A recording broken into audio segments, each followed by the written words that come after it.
大家好，欢迎收听台湾俗言。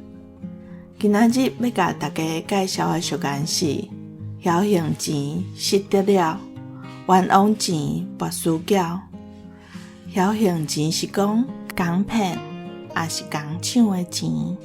这款无道德的钱会了去。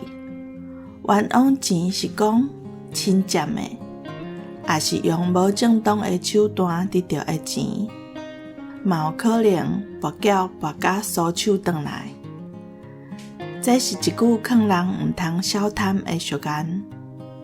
无正当的手段得来的钱财，安怎来，伊就会安怎去。台湾有一阵仔就是惊诈骗的电话，差不多逐个人拢捌接过。诈骗电话的步数，阁会短短一直变。想看卖咧，感觉真无彩。若甲这伤空伤芳，要害人的气力，摕来做寡有意义的代志，也是想办法去创新食头路，毋是阁较安心。上无袂互掠去食免钱饭。